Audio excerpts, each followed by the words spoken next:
드려서 감사합니다. 하나님 기뻐 받으신 줄 믿습니다. 할렐루야. 오늘 이렇게 9월 마지막 주일이 되었습니다. 참 시간이 참 빠르게 간다. 다시 한번 또 이런 생각도 해보게 됩니다. 그런 중에도 늘 하나님 우리와 함께 하시고 또 인도해 주시는 은혜를 감사합니다. 오늘도 이 자리에 우리 하나님이 함께 하시는 줄 믿습니다. 오늘 말씀은 디모데와 에바브로디도 이런 제목을 잡았습니다. 바울 사도가 통역자 중에서 특별히 이 디모데와 에바브로디도에 대해서 말씀하신 내용이 본문에 나와 있습니다. 먼저 에바브로디도에 대한 말씀을 보시겠습니다. 에바브로디도는 빌립보 교회의 사자로 바울 사도에 쓸 것을 돕는 자라 말씀을 합니다. 25절에 보시면 너희 사자로 내가 쓸 것을 돕는 자라. 빌립보 교회는 바울 사도가 로마에서 투옥된 것을 알고 바울 사도를 돕기 위한 특별 헌금을 해서 필요한 일에 쓰도록 보내기로 했습니다. 그런데 에바브로디도를 이 일의 대표자로 삼아서 보내서 너희 사자라 이렇게 말씀을 했습니다. 빌립보 교회가 모금한 것을 교회를 대표해서 로마에까지 가서 바울 사도에게 전달하러 왔다라는 말입니다. 그런데 불행하게도 에바브로디도가 병이 들렸다라는 말씀합니다. 26절에 자기가 병든 것 이렇게 말씀을 합니다. 성경학자들은 에바브로디도가 병든 원인에 대해서 두 가지로 말씀을 하고 있습니다. 당시 필립보에서 로마로 가는 길이 두 가지가 있습니다. 육로를 통해서 또 해로를 통해서 이렇게 가는 길이 있습니다. 한번 화면에 되겠습니까? 저기 보시면 오른편에 저 끝에가 필립보이고 왼편에 저기가 빨간 점이 있는 곳이 로마가 되겠습니다. 거기까지 가는데 저렇게 해로를 통해서 육로로도 가고 해로로도 가고 이렇게 가면 좀 선을 그어주세요. 그렇게 거의 직선 거리가 되는데 그렇게 가면 1500km 정도 거리가 되고 1시간에 4km씩 하루 8시간씩 간다라고 치면 꼬박 한 달하고 만 31일이 걸리는 그런 기간입니다. 그리고 육로로만 가는 길이 있는데 육로로만 가는 길은 저렇게 바다를 끼지 않고 위로 쭉 돌아서 빌립보에서 저 위에 베니스를 거쳐서 로마로 다시 내려가는 이런 여정이 되는데 거리가 더 멉니다. 2100km가 되고 하루에 1시간에 4km씩 하루 8시간을 간다라고 하면 54일이 꼬박 걸리는 거리라고 이렇게 나와 있습니다. 약 2개월이 되는 것이죠. 그런데 지금의 길로 따져서 그런 것이지 그때는 길도 험하지 않겠습니까? 또 교통편도 뭐가 있겠습니까? 그리고 숙박시설이나 뭐 이런 것이 있겠습니까? 그리고 길이 험하고 강도도 많고 도둑도 많고 그랬을 것이라 이렇게 생각할 수 있습니다. 이런 상황에서 선교비 돈을 가지고 돈도 지금처럼 뭐 지폐입니까? 은행에다 놓고 가서 차서 이런 게 있습니까? 동전이겠죠. 이런 거를 치고 그리고 무슨 물품을 가지고 자기 또 옷까지 하고 그러니 뭐 정말 배낭을 잔뜩 짊으면 그런 것이라 이렇게 생각할 수 있습니다. 혼자 간 것으로 이렇게 볼 수 있습니다. 본문의 문맥을 보면 혼자서 갔다라고 보겠습니다.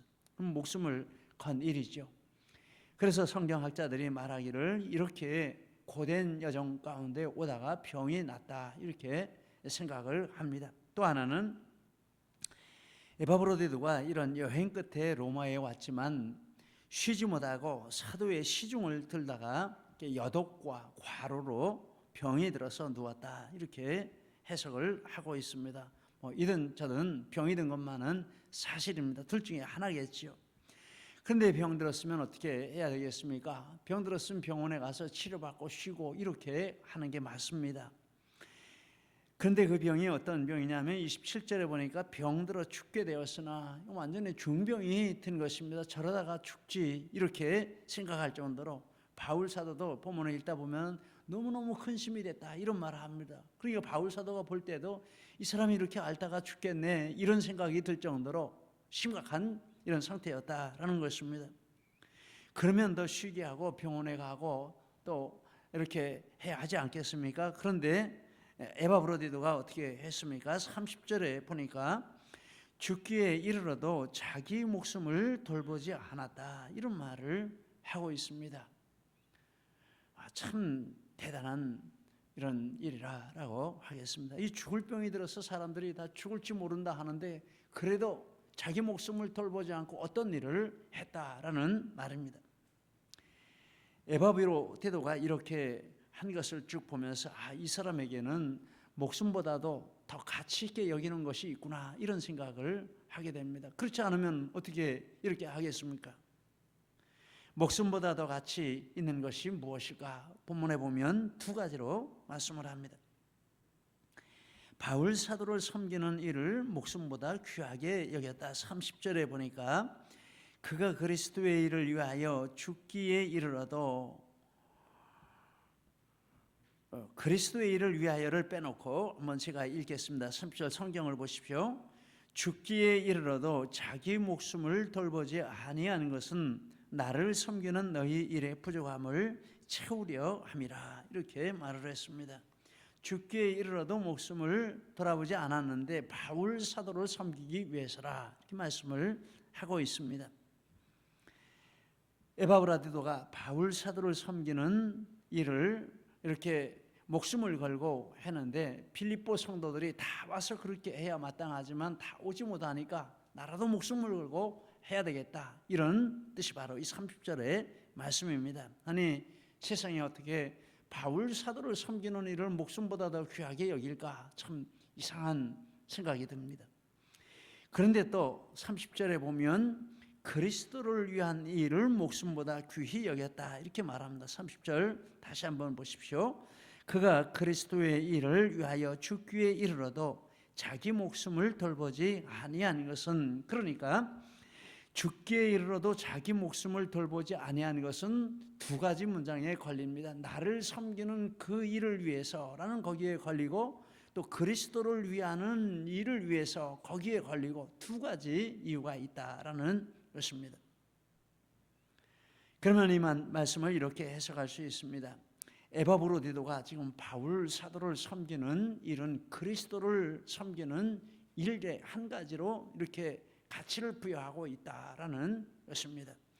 그리스도를 섬기는 일이 많이 있을 수 있는데 에바브로디도가 이 현실에서 이 상황에서 자기가 그리스도를 섬기는 일이 이것이다라고 한 것이 그렇게 믿는 것이 바울 사도를 섬기는 일이라는 것입니다. 그러므로 그리스도를 섬기는 그 마음으로 바울 사도를 섬기는 그 일에 목숨을 걸었다라는 것입니다. 여러분 그리스도를 섬기는 일은 수만 명의 청중을 사로잡는 엄청난 사역을 하는 것일 수도 있습니다. 또 장래에 화려하고 엄청난 사역을 꿈꾸며 준비하는 것일 수도 있습니다. 그런데 에바브로디도를 통해서 배우는 주님의 일은 다른 어떤 것보다도 지금 내가 있는 이곳에서 주님을 위해 할 수 있는 그 일을 하는 것이 주님을 섬기는 것이라 이런 교훈을 배우게 됩니다. 그것은 어려운 처지에서 누군가를 섬기는 고통스러운 일일 수도 있고 아무도 관심 두지 않는 사소하고 굳은 일을 하는 것일 수도 있습니다. 누가 알아주겠습니까? 감옥에 갇혀 있는 바울 사도를 섬기는 일인데 그건 누가 알아주고 누가 인정해 주겠습니까? 우리에게도 그럴 수 있다라는 것입니다. 그러므로 큰 것, 화려한 것, 조명받는 것 이런 것을 찾아 헤매지 않고 지금 여기서 내게 주어진 일에 충성하는 것 이것이 이 에바브로디도가 우리에게 보여주는 그리스도의 일을 하는 방법이라는 것입니다. 지금 내 앞에 있는 일이 무엇이 되었든지 그리스도께서 내게 주신 일이라고 믿고 하면 그것이 그리스도의 일이고 그리고 그것은 목숨을 걸 만한 가치가 있는 일이 된다라는 말씀입니다. 돌보지 아니한이라는 이 단어가 있습니다. 자기 목숨을 돌보지 않았다.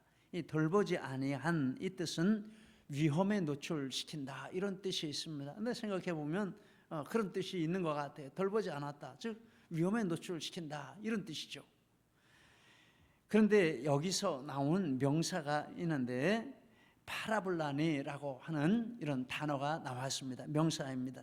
그런데 이 단어는 모험가, 도박꾼 이런 의미로 쓰이고 있습니다. 자기 목숨을 돌보지 않고 뭔가를 이렇게 한다는 것은 모험하는 것이죠. 도박꾼들이 그렇게 도박을 할 때 그렇게 위험을 감수한다라는 뜻입니다. 파라블라니라고 하는 이 단어가 교회사에 등장을 하는데 초대교회 시대에 자기들을 파라블라니라고 부르면서 단체를 조직해서 활동한 사람들이 있습니다. 그런데 그들이 한 일들은 병자, 갇힌 자를 돌보고 순교자의 시신을 거두고 또 교회를 박해하는 원수들에게까지도 사랑을 베푸는 이런 일을 한 사람들인데 자신들을 파라블라니라 이렇게 이름을 붙여서 활동을 했다라는 것입니다. 주후 250년대에 흑사병이 크게 돌자 모든 사람들이 가족을 버리고 가족도 버리고 도망가고 이교도들도 다 도망을 갔습니다. 그런데 카르타고의 감독 키프리안이 성도들과 함께 마을을 떠나지 않고 목숨을 걸고 병자들을 돌보고 죽은 자들을 거두고 이것이 사람들에게 큰 감동을 주었다라는 기사가 나와 있습니다. 파라블라니라고 하겠습니다. 구한말에 조선에 온 선교사님들도 파라블라니라고 할 수 있습니다. 그들은 출세, 부요, 성공 이런 것이 다 그들의 손에 있는 사람들이었지만 이런 모든 것들을 버리고 이 땅에 와서 목숨을 바쳤습니다. 호주 선교사 조셉 데이비스가 있는데 1889년 10월 2일에 33세에 조선에 입국을 했습니다. 서울에 와서 5개월간 조선어를 배워서 더듬거리며 설교할 수 있을 정도가 되었습니다. 그의 사역지는 부산이었습니다. 그런데 부산으로 내려갔는데 차를 타거나 다른 방법으로 가지 않고 걸어서 내려갔습니다. 그 이유는 내가 차를 타고 가면 전도를 못하니까 걸어가면서 들리는 마을마다 전도하면서 가야 되겠다 이런 목적으로 이렇게 전도를 하며 걸어갔습니다. 20일이 걸렸습니다. 1890년 3월 14일 서울을 출발해서 20일 동안 걸어가며 전도하고 4월 4일 날 부산에 도착을 했습니다. 그런데 그 다음 날 어떤 일이 있었느냐 하면 죽었습니다. 조선에 온 지 6개월 만에 서울서 부산에 전도하러 내려갔다가 그 다음 날 죽었습니다. 왜 죽었느냐 하면 전염병이 발생한 마을에 모르고 들어갔는데 거기서 천연두 폐렴에 이렇게 전염이 되어서 부산에 가서 그 다음 날 세상을 떠났습니다. 그런데 이런 데이비스 선교의 소식이 호주 교회에 이렇게 알려지게 되었습니다. 그 소식을 듣고 수많은 젊은이들이 헌신을 했는데 선교사로 헌신을 했고 그래서 120명의 호주 선교사가 우리 조선에 온 것만 120명이 왔다 이런 기록이 남아 있습니다. 참 파라블라니라고 하겠습니다. 수요예배 때 말씀드린 적이 있는데 제임스 홀 미국에서 온 분인데 미국의 최고 명문인 뉴욕의 퀸즈 의대를 졸업했습니다. 31살의 의료 선교사로 왔습니다. 1894년 9월 15일 우리나라에 전쟁이 일어났습니다. 청일전쟁. 아니 자기네 땅에서 전쟁해야지 어쩌자고 청나라하고 일본하고 조선에 와가지고 맞붙었습니다. 그 다음에 또 러시아하고 일본하고 또 조선에서 맞붙었습니다. 힘없으면 이렇게 됩니다. 그런데 조선의 평양에서 청일전쟁이 일어나는데 다 도망을 갔는데 제임스 홀이 거슬러서 평양을 찾아갔습니다. 수많은 사람이 죽어서 시체가 길거리에 너부러지고 다치고 병든 사람들이 많은데 그 사람들을 돌보지 않으면 안 된다 이런 마음으로 가서 그 사람들을 돌보다가 말라리아에 감염이 되어서 1894년 11월 24일 조선에 온 지 3년 만인 34세의 두 자녀와 아내를 두고 눈을 감았습니다. 그 아들이 셔우드 홀인데 그 아들 부부가 또 의사가 되어서 또 조선에 와서 평생을 바쳤습니다.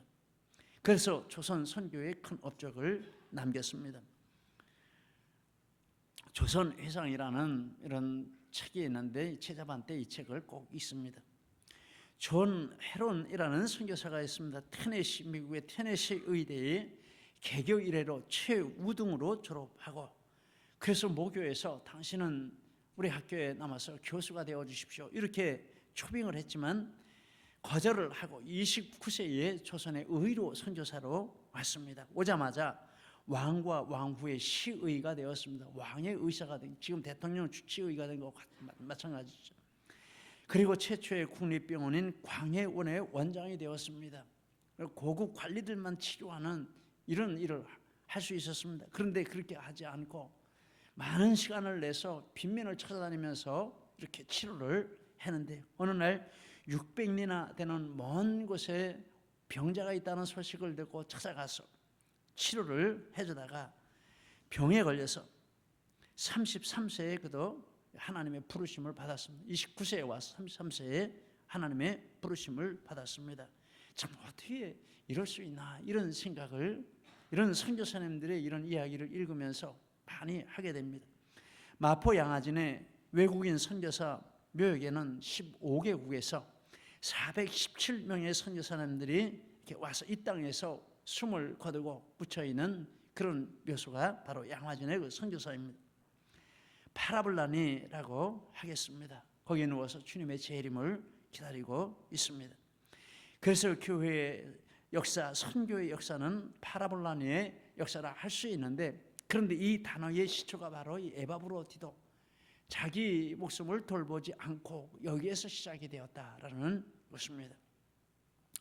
저는 이런 은혜의 물줄기에 물을 마시고 이렇게 목사까지 되었는데, 과연 내 모습은 어떤가, 제 자신을 이렇게 다시 한번 돌아보게 됩니다. 참 겸허하게 만들고 다시 한번 돌아보게 만들고, 조금이라도 세상에 붙은 욕심이나 또 허영된 생각이나 이런 것이 있다면 이런 분들의 이런 이야기를 들으면서 참 이분들이 죽었어도 말을 하시는 그런 말을 듣게 됩니다. 이렇게 살아라, 이렇게 사는 것이 맞다. 그러면서 저 단어가 가진 뜻의 천만분지의 일조각이라도 제 안에 품게 하여 주시고, 이 시대의 파라블라니라는 단어가 살아있는 단어가 되도록 은혜를 주옵소서, 이런 기도를 하게 됩니다. 역시 에바브로디도에 대한 이런 중요한 기록이 되겠습니다. 그리고 디모데에 대해서 말씀을 하겠습니다. 디모데는 연단을 받았다라고 말합니다. 23절에 보면 디모데의 연단을 너희가 아나니, 이 연단이라는 것은 훈련을 받은, 시험을 통과한, 검증된 이런 의미가 있습니다. 디모데가 연단을 받았다라는 말은 디모데의 믿음과 사역이 이와 같이 훈련과 시험을 통과한, 검증된 것이라는 뜻입니다. 디모데는 먼저 가정에서 신앙의 연단을 받았습니다. 외조모 그리고 모친을 이어오는 참된 믿음의 유산을 상속했습니다. 디모데후서 1장 5절을 우리 같이 읽겠습니다. 화면을 보시면서 같이 읽습니다. 이는 내 속에 거짓이 없는 믿음이 있음을 생각함이라. 이 믿음은 먼저 내 외조모 로이스와 내 어머니 유니게 속에 있더니 내 속에도 있는 줄을 확신하노라. 이렇게 3대에 걸친 참된 믿음의 유산을 받았습니다. 그러나 거기서 끝나는 것이 아니라 집에서 이렇게 어려서부터 말씀의 훈련을 철저하게 시켜서 말씀을 통해서 구원의 확신을 가지고 예수님을 마음에 모시는 이런 참된 신앙을 가지게 되었습니다. 디모데전서 3장 15절 말씀, 이것도 같이 읽겠습니다. 어려서부터 성경을 알았나니 성경은 능히 너로 하여금 그리스도 예수 안에 있는 믿음으로 말미암아 구원에 이르는 지혜가 있게 하나이라. 이렇게 모태에서부터 신앙유산을 받고 어려서부터 하나님 말씀이 정말 그 속에 살아있는 이런 교육을 받고, 그리고 자라나서 고향의 교회의 성도들과 고향 사람들로부터 인정을 받고 칭찬을 받았다라고 말합니다. 사도행전 16장 2절도 같이 읽겠습니다. 디모데는 루스드라와 이고니온에 있는 형제들에게 칭찬을 받는 자니. 우리 모든 부모님들이 자녀들을 이렇게 신앙훈련 잘 시키는 이런 가정들이 다 되기를 소원합니다. 여기서 멈추는 것이 아니라 디모데는 바울 사도에 의해 신앙훈련과 사역을 훈련을 받고 연단을 받았습니다. 바울 사도가 2차 전도 여행 때 그를 제자와 동역자로 삼았습니다. 사도행전 16장 3절, 이때는 추후 50년쯤 되는 때입니다. 그리고 이 빌립보서를 쓰는 이때는 추후 63년, 그러니까 바울 사도가 디모데를 제자와 동역자로 택한 때로부터 13년에서 14년의 시간이 흘렀습니다. 그동안 어떤 일이 있었습니까? 2차 전도 여행 후반기, 그리고 3차 전도 여행 전체, 그 후에 가이사랴 감옥에 갇히고 로마 감옥에 갇히고 이런 수많은 사건들을 겪었습니다. 고린도후서 11장에 기록된 엄청난 이런 고난들이 그 기간 동안에 있었습니다. 그런데 이 디모데가 이렇게 바울 사도의 제자와 또 동역자로 부르심을 받고 나서 그 모든 일을 함께 이렇게 겪어 나갔다라는 것입니다. 그뿐만이 아닙니다. 교회 안에서조차 사도에 대한 인신 공격, 신학 공격, 또 동역자들의 이탈, 이런 것들이 많았습니다. 우선 본문 21절에 보면 이런 말이 있습니다. 그들이 다 자기 일을 구하고 그리스도 예수의 일을 구하지 아니하되, 동역자들이 이런 일들이 많이 있었다라고 말을 하는 것입니다. 말할 수 없는 어려운 환경 가운데 있었고, 공격을 할 때 누구에게 와서 말하겠습니까? 가장 가까운 디모데에게 와서 말을 할 것입니다. 아, 바울 사도가 이렇고 저렇고 이게 잘못됐고 저게 잘못됐고. 그런데 디모데가 그 모든 연단을 다 이겼다라는 것, 조금도 흔들리지 않고 다 이겼다라는 것입니다. 지금 그래서 바울 사도와 함께 있는 것이고, 디모데는 이후에 사도가 순교할 때까지 사도를 돌보았고, 사도의 순교 후에는 에베소 교회를 섬기다가 순교의 잔을 마셨다라고 기록에 나와 있습니다. 아마 바울 사도의 시신을 수습한 사람이 디모데였을 것이라 이런 생각도 가능합니다. 바울 사도가 이렇게 디모데를 선택해서 철저하게 하나님의 사람으로 이렇게 연단을 시키고 훈련을 시키고 흔들리지 않는 하나님의 사람을 만들었습니다. 우리 교회는 다음 세대를 이렇게 훈련시키는 축복을 받아야 할 줄 믿습니다. 그래서 디모데는 연단을 통해 바울 사도와 한마음 한뜻이 되었습니다. 20절 말씀, 이는 뜻을 같이하여 너희 사정을 진실히 생각할 자가 이밖에 내게 없습니다. 뜻을 같이한다라는 말은 동일한 마음, 동일한 생각, 동일한 가치관을 가진다라는 뜻입니다. 그래서 마음도 생각도 가치관도 목적도 같다라는 것입니다. 몸만 둘이지 마음은 하나입니다. 이게 무서운 것입니다. 정말 마음이 하나가 될 때 두 사람이면 10배의 효과가 날 수 있고 10사람이면 1000배의 효과가 날 수 있고 그렇습니다. 그러나 아무리 수가 많아도 마음이 나누어지면 1000사람이라도 한 사람만도 못할 수도 있다라는 것입니다. 바울과 디모데는 몸은 둘이지만 마음은 하나입니다. 에바브로디도도 이와 같은 사람입니다. 25절에 보면 그는 나의 형제요 함께 수고하고 함께 군사된 자라라고 말했습니다. 어떻게 이와 같이 뜻을 같이 아는 은혜를 누릴 수 있을까? 그것은 예수님의 마음을 같이 품을 때 가능하다라고 말합니다. 빌립보서 2장 1절로 5절 말씀에 나와 있습니다. 같이 한번 읽겠습니다. 그리스도 안에 무슨 권면이나 사랑의 무슨 위로나 성령의 무슨 교제나 긍휼이나 자비가 있거든 마음을 같이 하여 같은 사랑을 가지고 뜻을 합하여 한 마음을 품어 아무 일에든지 다툼이나 허용으로 하지 말고 오직 겸손한 마음으로 각각 자기보다 남을 낮게 여기고 각각 자기 일을 돌볼 뿐더러 또한 각각 다른 사람들의 일을 돌보아 나의 기쁨을 충만하게 하라. 너희 안에 이 마음을 품으라. 곧 그리스도 예수의 마음이니. 세상은 온통 생각도 다르고 뜻이 달라서 나뉘어져 싸웁니다. 사람이 100이면 의견도 100입니다. 그래서 한 뜻이 될 수 있는 방법이 세상에는 전혀 없습니다. 그러나 십자가 앞에 나아가서 예수님의 보혈로 생각과 마음과 뜻이 씻음을 받으면 나의 품은 뜻이 주의 뜻이 되고 우리의 품은 마음이 주의 마음이 되어 한 마음 한 뜻이 되는 줄 믿습니다. 그러면 가정천국도 이룰 수 있고 교회 천국도 이룰 수 있고 나라 천국도 이루는 비결이 되는 줄 믿습니다. 세상은 다 변해도 교회는 변함없이 하나가 되어 하나님의 큰 역사를 이루어가게 해주실 줄 믿습니다. 이런 말씀을 쭉 이렇게 묵상하면서 찬송가가 하나가 떠올랐는데 540장 찬송입니다. 가사를 한번 비춰주십시오. 여기 보시면 나의 품은 뜻 주의 뜻같이 되게 하여 주소. 내가 매일 십자가 앞에 더 가까이 가오니 구세주에 흘린 보배 피로서 나를 정케 하소. 빌립보서 2장 1절로 5절을 저렇게 옮겨 쓴 것 같습니다. 정말 다른 찬송도 다 마찬가지지만 성령의 감동을 받은 분이 기도하다가 성령의 감동으로 저 가사를 썼구나 이런 생각을 해보게 됩니다. 우리 반주 없이 한번 조부만 찬송 같이 한번 해보시겠습니다. 나의 품은 뜻 주의 뜻같이 되게 하여 주소서. 아멘. 내가 매일 십자가 앞에 더 가까이 가오니 아멘. 구세주의 흘린 보배 피로서 나를 정케